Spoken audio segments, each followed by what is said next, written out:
여러분 안녕하십니까? 여수 MBC 뉴스데스크입니다. 광주의 5월 정신을 헌법 전문에 수록하자는 토론회가 오늘 국회에서 열렸습니다. 윤석열 대통령 파면을 지나며 5월 정신이 전국적으로 공감대를 얻은 만큼 지금이 적기라는 건데요. 천홍희 기자가 취재했습니다. 대한민국 헌법에서 가장 앞부분에 있는 헌법 전문. 하나의 문장으로 구성된 전문에는 헌법 전체를 아우르는 기본 원리가 담겨 있습니다. 3.1운동과 4.19 혁명에 이어 5.18 민주화운동의 정신을 이 헌법 전문에 담자는 논의가 1987년부터 이어졌지만 번번이 좌절됐습니다. 하지만 올해는 윤석열 대통령 파면을 겪으며 광주 5월 정신이 전국적인 공감대를 얻은 만큼 지금이야말로 개헌의 적기라는 목소리가 커지고 있습니다. 80년 해직 언론인 협의회와 국회의원 30명 등은 서울 국회에서 5.18 정신 헌법 전문수록 국민 대토론회를 열었습니다. 5.18 정신을 헌법 전문에 명기하는 개헌 내용에 있어서는 이미 국민적 합의가 형성되어 있습니다. 이를 반대하는 정당도 없는 것으로 알고 있습니다. 토론 참가자들은 하나같이 5.18 정신을 헌법 전문에 수록하는 일은 더 이상 미룰 수 없는 국가적 과제라는 데 동의했습니다. 특히 국가폭력에 국민들이 목숨 걸고 저항했다는 점에서 5.18은 헌법적 가치가 크다고 봤습니다. 헌법의 근간을 흔드는 전두환 신군부의 불법 쿠데타에 대한민국 주권자로서 저항권을 행사한 역사적 대사건이라는 겁니다. 이후 87년 6월 항쟁, 촛불혁명과 윤석열 대통령 파면까지 한국 민주주의가 위기에 처할 때마다 시민들이 보여줬던 저항 정신은 5.18 정신을 계승하는 것이라고 평가했습니다. 학생운동과 노동운동을 포함하는 모든 민주화운동의 강력한 추동력이 됐다. 5.18 정신을 헌법 전문에 수록해 다시는 같은 일이 반복되지 않도록 해야 한다는 논의도 있었습니다. 내란 세력이 이익을 얻고 살아남는 것이 아니라 역사에서 정의가 승리한다는 것을 미래 세대에게 분명히 교육해야 한다는 겁니다. 5.18 민주화운동의 헌법 전문 명기를 통해 위헌적이고 불법적인 수단으로 국민의 주권의 원칙을 훼손하려는 시도를 대한 국민이 용납하지 않는다는 점을 분명히 하고 5.18 대국민 토론회 참가자들은 5월 정신을 헌법 전문에 수록하는 일은 광주가 무엇을 지키기 위해 싸웠고 앞으로 대한민국이 어떤 가치를 지켜나갈 것인지를 미래 세대에게 전하는 일이라고 강조했습니다. MBC 뉴스 천홍희입니다. 내란 전국에서 거세게 투쟁했던 농민들이 다시 한번 트랙터를 움직이기로 했습니다. 윤석열 탄핵 이후 새 정부가 들어설 예정이지만 농업 정책의 변화를 기대하기는 어렵다는 이유인데요. 쌀값 안정과 여성 농민 권리 보장 등을 요구하며 4박 5일 동안 평화 행진에 나설 예정입니다. 박종호 기자입니다. 12.3 비상계엄을 선포한 윤석열 정부를 가장 먼저 막아선 건 시민들이었습니다. 그리고 이어서 농민들이 거리로 나섰습니다. 일명 전봉준 투쟁단은 트랙터를 몰고 서울로 향했고 결국 윤석열 탄핵 여론 확산에 기여했습니다. 대통령은 탄핵됐지만 농민들은 다시 한번 거리로 나설 계획입니다. 부직갱이도 일손의 보탬이 된다는 농번기철이지만 농업 정책의 근본적인 변화가 없다면 농민들이 살아남을 수 없기 때문입니다. 윤석열 탄핵 이후 정권 교체가 확실한 상황입니다. 그러나 정권이 바뀌어도 농민들 살림살이는 하나도 나아지지 않았습니다. 우리는 더 이상 속지 않습니다. 농민들은 대선 후보들을 직접 만나 쌀 수입 중단과 같은 농업정책 변화를 약속받기로 했습니다. 또한 농민 헌법을 제정해 농산물 최저가격 보장과 여성 농민 권리 보장도 촉구할 예정입니다. 수십 년 동안 이어진 쌀값 불안정 문제가 해결되지 않는 한 한국 농업은 무너질 수밖에 없다고 농민들은 호소했습니다. 일본 같은 경우도 이제 쌀을 국가에서 아예 관리를 안 해버렸습니다. 그러다 보니까 지금 쌀값이 배가 폭등을 했습니다. 그런 과정에서 농지가 한 절반 줄었답니다. 10년 안에. 지금 근데 우리나라 정부는 일본을 그대로 따라가고 있습니다. 농민들은 오는 5월 6일부터 10일까지 4박 5일 동안 전남 도청을 출발해 광주와 전주, 천안을 거쳐 서울 광화문까지 평화행진에 나설 계획. 과거 정부들이 실패했던 농업정책 개혁을 이번에는 반드시 이끌어내겠다는 각오입니다. MBC 뉴스 박종호입니다. 광양시가 전남도와 국회를 찾아 대선 공약 반영을 위한 광양의 발전 정책 과제 8건을 건의했습니다. 광양시는 최근 전남도와 국회를 잇따라 방문해 지역 산업위기 대응과 경제 활성화를 위한 산업위기 선제 대응 지역 지정, 국립첨단전략산업지원센터 건립 등 5건의 신성장 동력산업 관련 과제에 대한 적극적인 지원과 대선 공약 반영을 요청했습니다. 이와 함께 광양항 율촌산단 연결도로 개설, 남해고속도로 선형 직선화 사업 등 3건의 대규모 SOC 사업의 조속한 추진을 통해 광양만권 산업단지 활성화와 영호남 상생발전을 견인해 줄 것도 함께 건의했습니다. 여수산단이 불황입니다. 그래서 일용직 노동자들의 실업난이 이어지고 있는데요. 전남도가 고용노동부에 고용위기지역 지정을 신청합니다. 전남도는 여수산단 일용직 노동자들의 고용 불안을 해소하기 위해 사회보험료와 임시생계비 지원 등의 내용이 담긴 고용위기지역 지정 신청서를 내일 제출할 계획입니다. 고용위기지역으로 지정되면 근로자는 금융지원, 기업은 고용유지를 위한 혜택을 받습니다. 전남도는 또 산업위기 시 가장 먼저 영향을 받는 일용직 노동자들에 대한 정부 지원책도 함께 촉구할 방침입니다. 19년 동안 방치됐던 여수 화양지구에 대규모 숙박시설이 새로 들어설 예정입니다. 그동안 동부권에 머물러 침체됐던 여수 관광산업이 서부권에서 새로운 돌파구를 찾을지 관심입니다. 최황지 기자입니다. 하나, 둘, 셋, 시작! 힘찬 구호와 함께 여수 화양면에 들어설 비치콘도가 첫 삽을 떴습니다. 비치콘도는 270여 개의 객실과 500명을 수용할 수 있는 컨벤션 공간이 조성될 예정입니다. 바다와 연결돼 보이는 세계에서 가장 긴 인피니티 풀이 랜드마크입니다. 비치콘도는 싱가포르 마리나베이 샌즈를 훌쩍 뛰어넘는 세계 최장의 206m 루프탑 인피니티 풀부터 274실의 명품 객실을 갖추고 있습니다. 화양지구 관광단지 사업도 본궤도에 오를 전망입니다. 총 1조 500억 원이 투입되는 이 사업은 숙박시설과 골프장, 문화시설을 갖춘 대규모 조성 사업입니다. 핵심 거점인 비치콘도의 부지는 지난 2006년 실시계획 승인을 받은 이후 19년 동안 개발이 이루어지지 않았습니다. 표류하던 사업이 마침내 본격화하자 인근 주민들은 기대감을 드러내고 있습니다. 오랫동안 기다렸던 사업인데 이제 시작이 돼서 너무나 반갑고 너무나 중요하고 관광객이 많이 올 수 있도록 그렇게 좀 많이 좀 협조를 해주셨으면 대단히 좋겠습니다. 화양지구는 국도 77번과 가까이에 있어 고흥은 물론 남해안 관광지들과의 연결성도 뛰어납니다. 오동도나 해상 케이블카 등 관광 명소가 모두 여수 동부에 치우친 만큼 서부권의 새로운 관광축이 될지도 관심입니다.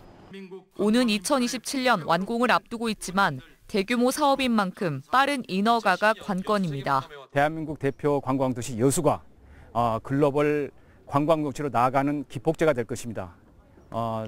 조속히 사업이 완료되도록 전라남도는 인허가 등 행정지원에 최선을 다하도록 하겠습니다. 화양지구 조성 사업과 함께 인근 경도의 관광단지도 속도를 내면서 침체된 여수 관광에 새로운 컨텐츠가 될지 주목됩니다. MBC 뉴스 최황지입니다. 순천시가 추진 중인 연양들 도시개발 사업이 올해 안 착공을 목표로 진행되고 있습니다. 해당 사업은 오는 2028년까지 연양동과 해룡면 대안리 일대 약 48만 제곱미터를 개발하는 프로젝트로 호텔과 리조트, 공동주택, 상가 등이 들어섭니다. 순천시는 지난 2월 개발계획 승인 고시 이후 본격적인 보상 절차에 들어가 1차 협의 보상 결과 65%를 완료했습니다. 순천시는 현재 진행 중인 실시 설계가 마무리되는 대로 연내 착공과 함께 단계별 선분양을 추진할 계획입니다. 다음 달 3일 나로우주센터에서 제15회 고흥 우주항공축제가 열립니다. 다채로운 체험 프로그램과 우리나라 우주산업의 역사를 한눈에 담을 수 있는 전시가 펼쳐집니다. 유민호 기자가 현장에 미리 다녀왔습니다. 우주터미널을 지나 도착한 스페이스 뮤지엄. 거대한 우주 발사체가 전시장 가운데 놓여 있습니다. 까맣게 그을린 엔진도 눈에 띕니다. 실제 하늘을 날았던 누리호에 발사 테스트용 75톤 2단 엔진입니다. 올해 고흥 우주항공 축제에서 처음 공개됩니다. 1단형 고체 추진 과학 로켓부터 누리호까지 우리나라 우주 산업의 도전과 역사의 발자취를 한눈에 담을 수 있습니다. 각종 그 부품들이 여기 한 곳에 모여 있습니다. 그래서 특히나 이번 축제를 계기로 해서 누리호 2단 엔진과 그다음에 1단 클러스터 엔진을 국민들에게 이번에 전격 개방을 하게 됩니다. 축제 기간 나로우주센터 발사장 견학도 할 수 있습니다. 나로우와 누리호를 쏘아 올린 국내 유일 우주센터로 평상시에는 통제구역입니다. 올해 관람객 7,600명이 사전 예약할 정도로 관심이 큽니다. 카이스트 행성 탐사 로버, 천문 관측, 우주 식량 시식 등 다채로운 체험 프로그램도 마련됐습니다. 대한민국이 세계 7대 우주 강국 아니겠습니까? 그러면은 세계 7대 우주 강국 그 수준이 어느 정도 되는지, 우주항공 기술은 어디까지 왔는데 이런 것들을 좀 직접 보고 체험을 해 가셨으면 좋겠다. 올해 15회를 맞는 고흥 우주항공 축제. 위대한 인류의 비상, 지구 문명에서 우주 문명으로란 주제로 나로우주센터 우주과학관 일대에서 다음 달 3일부터 나흘간 펼쳐집니다. MBC 뉴스 유민호입니다. 박성현 여수광양항만공사 사장이 오늘 이임식을 열고 3년 5개월간의 임기를 마무리했습니다. 박 사장은 이 임사에서 공사 설립 후 광양 출신 첫 사장이라는 큰 부담을 안고 출발했다며 직접 발로 뛰는 영업을 통해 최대 매출과 단기 순이익을 달성했다고 밝혔습니다. 특히 6년 연속 감소세를 보이던 광양항 컨테이너 물동량이 지난해 200만 TEU 초과 달성했고 27개 신규 노선 서비스를 끌어내는 등 여러 성과를 거뒀다고 설명했습니다. 국가와 지역, 해운 항만 발전을 위해 희생 봉사를 실천하겠다고 밝힌 박 사장의 앞으로의 행보를 두고 내년 지방선거 출마 등 정치권에 입문할 수 있다는 전망이 나오고 있습니다. 전라남도 영농형 태양광 포럼이 오늘 순천대학교 파루홀에서 열렸습니다. 이번 포럼은 영농형 태양광을 기반으로 한 에너지 기본소득인 햇빛 연금을 확대해 국가 식량, 에너지 안보를 강화하는 방안을 찾기 위해 마련됐습니다. 포럼에 참석한 전문가와 기업인들은 영농형 태양광 신기술과 보급 전략, 표준화 추진 방향 등을 발표 논의했고 포럼의 좌장을 맡은 신민호 도의원은 햇빛연금 제도화로 농민들의 안정적인 소득 확보와 청년 유입을 위해 노력하겠다고 밝혔습니다. 여수시가 지난해 7월 인구전담부서와 TF를 구성한 이후 지역의 특수성을 고려한 생활체감형 인구정책 추진체계를 완성했습니다. 여수시는 우선 인구 유입보다는 인구 감소에 적극 대응하고 청년과 외국인의 초점을 맞춘 다양한 신규 정책 발굴에 집중합니다. 최우식 기자입니다. 여수시는 현재 중앙정부의 인구정책은 전국 공통의 출산율 제고 정책으로 지역 정책과는 괴리가 큰 만큼 지역의 인구 특성을 고려한 대응이 필요하다고 보고 있습니다. 여수시의 인구 특성은 저출생, 고령화가 빠르게 진행되고 있고 등록 외국인 수가 지난 10년간 2배 이상 증가했다는 점입니다. 때문에 인구정책의 방향을 인구 유입 노력보다는 인구 유출 방지에 두고 전입자에 대한 지원보다 실제 거주하는 시민에게 혜택이 되는 생활 인구 확대에 맞추기로 했습니다. 지난해 7월 인구 전담부서와 TF를 꾸린 여수시는 이처럼 인구 감소 대응에 주력하는 인구정책 추진 체계를 완성했습니다. 또 인구 문제의 원인 분석과 해법 모색에 대한 시민 공감대 확산에도 적지 않은 변화를 이끌어냈습니다. 그래서 저희가 자체적으로 인구 교육이나 인구 포럼 등을 실시하고 있고 초, 중, 고등학교를 찾아가는 인구 아카데미 교육을 하면서 학생들이나 시민들 모두가 지방 소멸과 인구 위기에 대한 공감을 많이 해주고 계십니다. 여수시는 특히 새로운 생활 체감형 인구 정책의 근간을 청년과 외국인에 맞추고 있습니다. 청년 인구의 지역사회 정착을 위한 법적 제도적 근거를 마련하고 다자녀 가정이나 청년 부부를 지원하는 시민 체감형 신규 시책을 내놨습니다. 오는 6월에는 영암군에 이어 도내에선 두 번째로 이민 외국인 지원센터를 건립해 외국인 유치에서 정착까지 지원할 계획입니다. 다만 현재 외국인의 경우 주민등록 인구나 생활 인구에 포함되지 않아 다양한 지원 정책에 필요한 제도 보완의 시급성도 제기하고 있습니다. 외국인과 청년이 함께 우리 여수의 미래를 이끌어갈 수 있도록 행정적으로 현실적인 문제들을 지원하는 것이 많이 필요하다고 판단이 됩니다. 여수시가 지역의 인구 변동을 정확하게 파악하고 예측하는 인구 정책의 기틀을 마련함으로써 지역의 지속 가능성을 유지하기 위한 전략을 점차 구체화하고 있습니다. MBC 뉴스 최우식입니다. 여수시가 내년 섬박람회를 앞두고 지역 고유의 섬 음식 문화 알리기에 적극 나서고 있습니다. 여수시는 지난해 제작한 섬 음식 백서를 중심으로 섬 주민과 공무원 설문조사를 통해 선정된 10가지 대표 음식 관련 영상을 여수이야기 유튜브 채널에 순차적으로 올리고 대표 관광지나 지역 축제 현장 등에서도 송출할 예정이라고 밝혔습니다. 이에 앞서 여수시는 관내 5개 주요 섬 지역의 음식을 소개하는 카드 뉴스를 유튜브와 블로그, SNS 등에 게재해 호응을 얻었습니다. 여수와 순천 등에 내려진 건조특보가 유지되고 있습니다. 비가 오는 모레까지 계속될 가능성이 높아 산불에 각별한 주의가 필요합니다. 내일은 대체로 맑은 가운데 아침 최저기온은 7도에서 12도, 한낮 최고기온은 19도에서 22도로 오늘과 비슷하거나 조금 높겠습니다.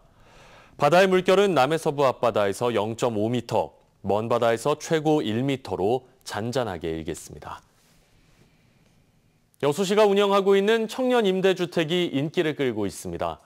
여수시는 지난 14일부터 25일까지 청년 임대주택 신청을 접수한 결과 지난해 299명을 크게 웃도는 459명이 몰리면서 평균 18.3대 1의 경쟁률을 보였고 유형별로는 우선 공급이 3대 1, 신혼부부 6.3대 1, 여수시민 24.8대 1 등이라고 밝혔습니다. 여수시는 2028년까지 지속적으로 청년주택 공급을 늘려 200호까지 확대할 예정이며 관내 공실 임대주택을 시가 전세 계약해 무주택 청년과 신혼부부 등에게 일정 기간 무상으로 공급하고 있습니다. 전남 드래곤즈 선수 3명이 리그 베스트 11에 이름을 올렸습니다.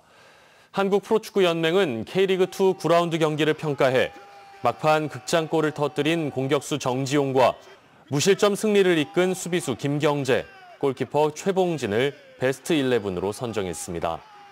전남은 지난 27일 김포FC 원정 경기에서 1대 0으로 이겼고 현재 리그 2위입니다.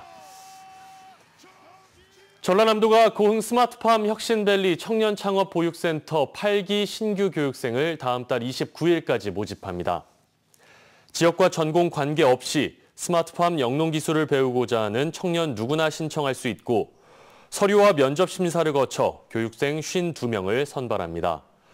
교육은 국비로 전액 지원되고 전남도는 내일 오후 2시 혁신밸리 지원센터에서 현장 설명회를 개최합니다.